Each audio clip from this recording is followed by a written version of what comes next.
But आज मैं exercise 3.2 के बेसिक्स से स्टार्ट करता हूँ। ठीक है, हमें linear equations pair of linear equation देख के कैसे पता लगेगा कि कौन सी लाइंस जो है ग्राफ में इंटरसेक्ट करेंगी, कौन सी लाइन पैरेलल होंगी या कौन सी लाइन कोइंसाइड करेगी। हम लीनियर इक्वेशन देख के कैसे पता लगा सकते हैं, और कौन सी दो पेयर ऑफ लीनियर इक्वेशंस जो है कंसिस्टेंट होगी या इनकंसिस्टेंट होगी। इसको भी आप क्या नाम है लीनियर इक्वेशन को सोल्व करके सिंप्लीफाई करके आसानी से पता लगा सकते हो। देखो कैसे, एग्जांपल लीजिए। सपोज कीजिए एक इक्वेशन आपको a1x plus b1y plus c1 equal to 0, एक इक्वेशन लीनियर इक्वेशन इस फॉर्म में दे रखी है। Second equation a2x b2y plus c2। Suppose कीजिए आप पे दो इक्वेशन है, मैं आपको जस्ट एक बेसिक्स के से स्टार्ट कर रहा हूँ। ठीक है, आप बहुत इजीली पता लगा सकते हो शुरू में बिना ग्राफ बनाए। आप इक्वेशन को देख के बता सकते हो कि कौन सा कंसिस्टेंट होगी, कौन सी इनकंसिस्टेंट होगी।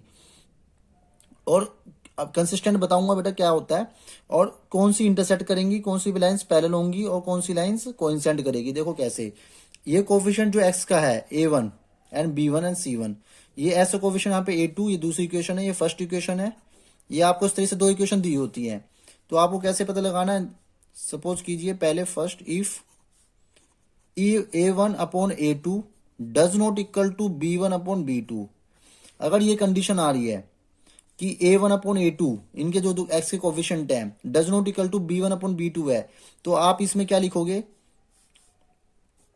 पहली चीज, इससे हमें क्या पता लग गया कि lines are intersect to each other.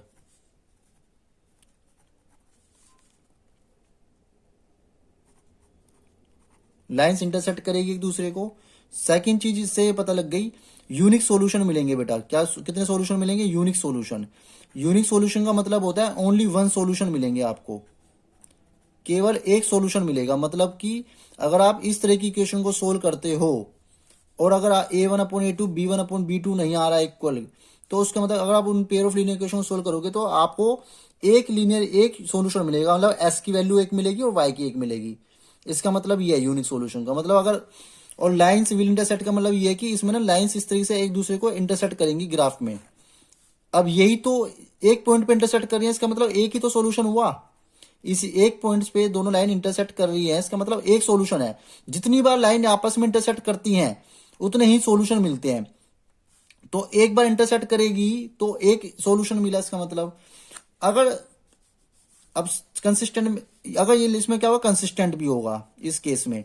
देखो जिसमें कुछ ना कुछ एक्स और वाई की वैल्यू निकलती है तो उसे कंसिस्टेंट कह देते हैं कि इसका कोई ना कोई सॉल्यूशन है तो उसमें कंसिस्टेंट। देखो यूनिक सॉल्यूशन है, बेशक एक सॉल्यूशन है इसलिए ये कंसिस्टेंट है। अगर कोई सॉल्यूशन नहीं होगा तो कंसिस्टेंट नहीं होगी। Second case, if a1 upon a2 equal to b1 upon b2 equal to c1 upon c2, अगर ये केस आता है, ठीक है, तो इस केस में क्या होता है, लाइंस क्या होंगी, लाइंस विल कोइंसाइड करेंगी। मतलब कोइंसाइड का मतलब क्या हो गया बेटा, एक लाइन अगर ऐसे ड्रॉ हुई तो दूसरी लाइन भी इसी के ऊपर आएगी, बिल्कुल सेम। ठीक है, इस ये वाला केस होगा।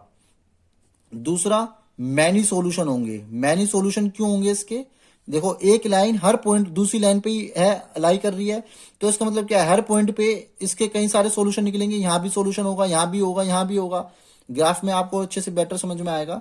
तो इसलिए क्या होंगी, लाइन मैनी सॉल्यूशन होंगे। तीसरा केस क्या होगा इसमें, अगर मैनी सॉल्यूशन है मतलब सॉल्यूशन तो है ना, चाहे वो एक हो चाहे मैनी हो, तो इसलिए क्या होगा, कंसिस्टेंट होगा। क्या होगा बेटा, ये कंसिस्टेंट होगा। इसका मतलब एग्जाम्पल से भी समझाऊंगा अभी। अगर ये केस आता है तो आप ये चीज होंगी। तीसरा चीज, एग्जाम्पल अभी हम बाद में करेंगे, पहले हम ये फिलहाल ये आप कंसेप्ट को समझे, कंसेप्ट के बाद आपको वो भी समझ में आ जाएगा। इफ अगर ये केस आता है, a1 अपॉन a2 है equal to b1 upon b2 but does not equal to c1 upon c2। a1 upon a2 equal to b1 upon b2 है बट c1 अपॉन c2 के इक्वल नहीं आ रहा है, तो इसमें क्या होता है, लाइंस क्या होंगी, आपस में पैरेलल होंगी। लाइंस आर पैरेलल, मतलब कि दोनों लाइंस कैसे जाएंगी, ऐसे इस तरीके से लाइंस जा रही हो, मतलब एक दूसरे पर टच नहीं हो रही। अब देखो ये दोनों लाइन एक दूसरे पर टच नहीं हो रही है, पैरेलल है, तो कोई भी सॉल्यूशन नहीं है। समझ रहे हो, कोई भी, क्योंकि जब टच ही नहीं हो रही तो सोल्यूशन कहाँ से मिलेगा। इसमें देखो एक बार टच हो रही थी, इंटरसेक्ट कर रही थी तो एक सोल्यूशन आ रहा था, यूनिक सोल्यूशन। इसमें क्या है कि एक के ऊपर एक लाइन आ रही थी तो मैनी सोल्यूशन आ रहे थे, कि एक के ऊपर एक लाइन जा रही थी। इसमें क्या है कि लाइन्स पैरेलल जा रही है, कोई सोल्यूशन नहीं है, कोई टच ही नहीं कर रही आपस में दोनों लाइन, तो कोई सोल्यूशन कहाँ से निकलेगा, ठीक है ना। और ये अगर कोई सोल्यूशन नहीं है, नो सोल्यूशन, यहां लिख देना नो सोल्यूशन। और कोई सोल्यूशन नहीं है तो क्या होता है, इनकंसिस्टेंट होता है, ये ध्यान रखना बात। क्या होता है, दोनों लीनियर इक्वेशन क्या होंगी, इनकंसिस्टेंट होंगी, कोई सोल्यूशन ही नहीं है उनके बीच में, ठीक है। ये बेसिक्स था बेटा। अब बस इसी के बेसिक्स से हमें कहने में क्वेश्चंस करने हैं। देखिए बेटा, एक्सरसाइज 3.2 का question number 2, on comparing the ratios A1/A2, B1/B2, C1/C2, इनके कोफिशिएंट को कंपेयर करना है। ये A1/2 ये सारे क्या है, कोफिशिएंट्स हैं। Find out whether the lines representing the following pairs of linear equation, in linear equation के हमें पेयर्स को ये बताना है कि वो इंटरसेक्ट करेंगी, पैरेलल होंगी या कोइंसिडेंट होगी। अभी मैंने आपको ये बताया था कि किससे क्या क्या पता लगेगा, ये सारे केस मैंने आपको बता दिए थे। A1/A2 does not equal to B1/2 है तो lines will not intersect to each other. If तीनों इक्वल आते हैं कोफिशिएंट तो lines will coincident coincide, sorry, and if the A1/A2 equal to B1/B2 does not equal to C1/C2, तो the lines will parallel to each other। तो ये तीनों case मैंने आपको अभी डिस्कस किए थे, ठीक है। तो अब फर्स्ट क्वेश्चन देखते हैं।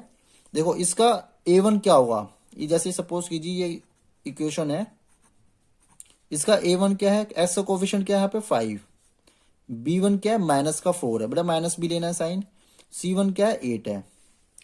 अब दूसरी इक्वेशन कौन सी है, 7x 6y माइनस 9, तो A2 क्या हो जाएगा 7, B2 6, C2 equal to minus का 9। अब इनको अपोन में लिखिए, A1/A2, B1/B2। देखो मुझे यहीं से दिख रहा है कि 5/7 माइनस 4/6 के इक्वल नहीं आ रहा है, रख के देखिए आप, 5/7 does not equal to minus 4/6, इसको सिंप्लीफाई भी करोगे तो 2 3 जा 6, 2 2 जा 4, तो ये आ रहा है 5/7 does not equal to minus 2/3। जब यहीं पे इक्वल नहीं आ रहा तो मैं आगे चेक ही नहीं करूंगा, मुझे तो यहीं पता लग गया कि ये कौन सा केस आ रहा है, A1/A2 does not equal to B1/B2 वाला केस आ रहा है। तो जब मैंने बताया था जब ये वाला केस होता है तो क्या होता है बेटा, lines A1/A2 does not equal to B1/B2 वाला केस होता है तो lines will intersect to each other, lines क्या करेंगी, इंटरसेक्ट होंगी। तो हमसे यही पूछ रहा है कि इंटरसेक्ट होंगी, पैरेलल होंगी, कोइंसिडेंट होंगी, तो हमने क्या कह देना है कि लाइंस विल इंटरसेक्ट, यहां लिख देना इसमें आंसर, लाइंस विल इंटरसेक्ट, ठीक है। अब देखो इसका B part,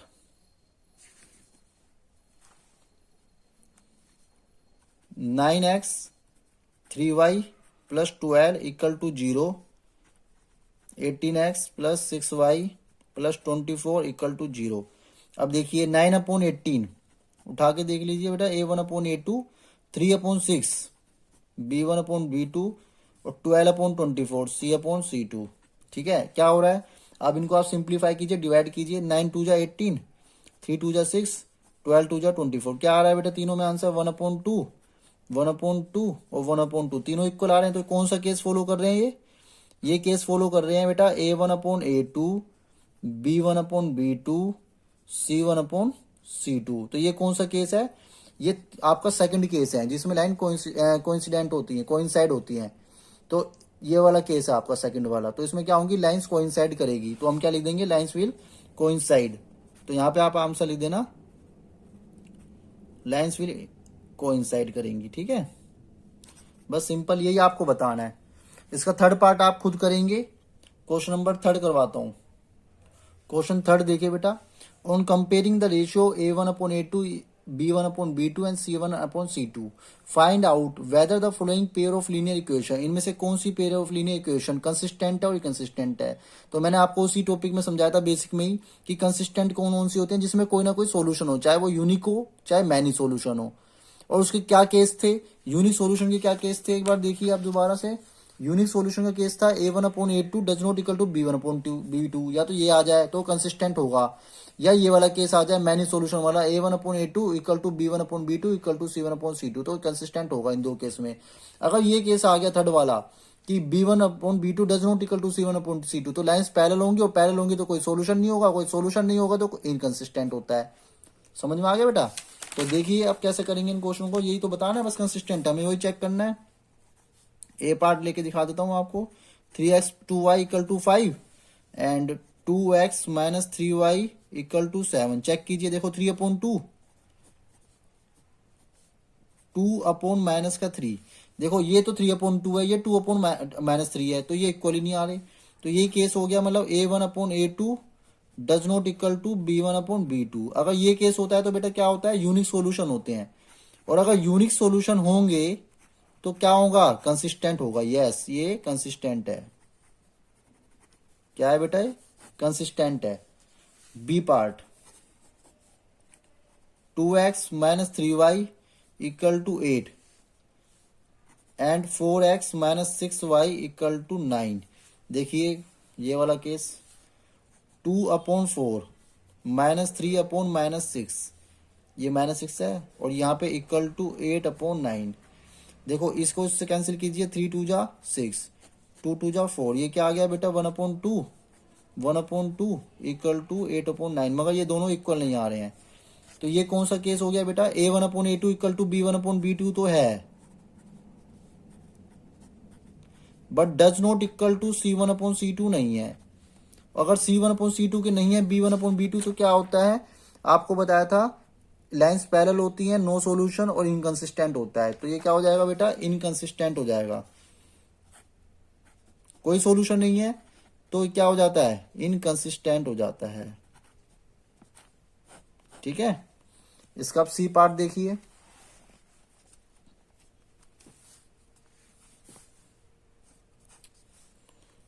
three upon 2x 5 upon 3y equal to 7, 9x minus 10y equal to 14।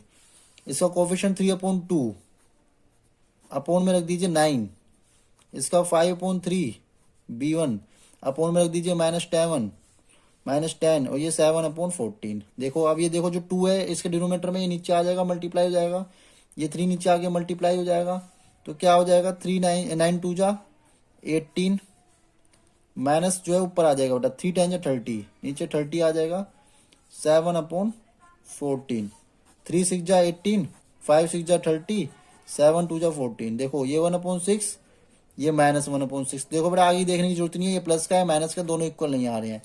तो यहीं पे हमने बात सोल्व कर दी कि A1 upon A2 does not equal to B1 upon B2 नहीं आ रहा है, इसका मतलब यूनिक सॉल्यूशन है। यूनिक सॉल्यूशन होता है तो क्या होता है बेटा, कंसिस्टेंट होता है। तो ये क्या हो जाएंगे, कंसिस्टेंट हो जाएंगे, क्योंकि ये पॉजिटिव है ये नेगेटिव है, तो ये यहीं सोल्व नहीं हो रहे हैं, तो ये बेटा कंसिस्टेंट हो जाएगा। ठीक है, इसका बेटा 4th एंड 5th पार्ट आप खुद ट्राई करना। ठीक है, 4th एंड 5th पार्ट बहुत ईजी है। और नेक्स्ट क्वेश्चन में आपसे बोल रहा है कि ग्राफ बनाने हैं, आपको ये बताना है। नेक्स्ट क्वेश्चन में भी ऐसी पेयर ऑफ इक्वेशन दे रखी है और आपसे कह रहा है कि ग्राफ बनाइए, अगर कंसिस्टेंट है, पहले आप चेक करोगे कंसिस्टेंट है या नहीं, फिर हमसे क्या करेंगे, ग्राफ ड्रॉ करेंगे। देखते हैं कैसे। देखिए बेटा ये क्वेश्चन है, क्वेश्चन नंबर 4, कह रहा है which of the following pair of linear equation are consistent inconsistent, if consistent obtain the solution graphically. आपको ग्राफ बनाना है। ठीक है, ग्राफ बनाना मैं आपको सिखा दिया है पहले से ही, मगर फिर भी चलो एक क्वेश्चन इसमें ग्राफ से कर लेंगे। पहले हम चेक करेंगे कि हमें कंसिस्टेंट है नहीं है। पहला क्वेश्चन देखते हैं, x plus 5 equal to 5 and 2x plus 2y equal to 10। आप चेक कीजिए, देखो इसका कोफिशिएंट क्या है 1, इसका कोफिशिएंट क्या है 2 is equal to 1, y coefficient, और यहाँ पे y कोफिशिएंट क्या है 2, यहाँ पे कॉन्स्टेंट टर्म 5 है, यहाँ पे कॉन्स्टेंट टर्म क्या है 10 है। इसको आप सिंप्लीफाई कर दीजिए, 1/2 आ रहा है। देखिए क्या आ रहा है, 1/2 1/2 1/2। तो A1/A2 B1/B2 C1/C2 आ रहा है। इसका मतलब क्या है, मैनी सॉल्यूशन है, तो ये बेटा क्या हो गया, कंसिस्टेंट हो गया। अगर कंसिस्टेंट हो गया है तो लाइन्स हमें देखो, हमें इसी से पता लग रहा है कि ये कौन सा केस है, सेकंड वाला केस है। इसमें लाइन क्या होगी, एक के ऊपर एक जाएगी, ग्राफ में भी कोइंसाइड करेगी लाइन। देखिए कैसे ग्राफ इसका बनाते हैं, इसका ग्राफ ड्रॉ करते हैं। तो ग्राफ कैसे बनाएंगे बेटा, पहले इसका ना वो बना सॉल्यूशन फाइंड कर लीजिए। एटलीस्ट 2 सॉल्यूशन चाहिए होते हैं ग्राफ ड्रॉ करने के लिए, ध्यान रखना। कम से कम 2 सॉल्यूशन आपको ग्राफ ड्रॉ करने के लिए चाहिए होते हैं। कई स्कूलों में कई टीचर 3 सॉल्यूशन भी करवाते हैं, बट आपका 2 सॉल्यूशन से भी काम चल सकता है। देखो एस की वैल्यू अगर 0 पुट करोगे तो वाई की वैल्यू क्या आएगी 5, वाई की वैल्यू अगर 0 पुट करोगे तो आपको एक्स क्या मिल जाएगा 5। 2 सॉल्यूशन मिल गए, इसके भी 2 सॉल्यूशन आप फाइंड कर सकते हो ऐसे।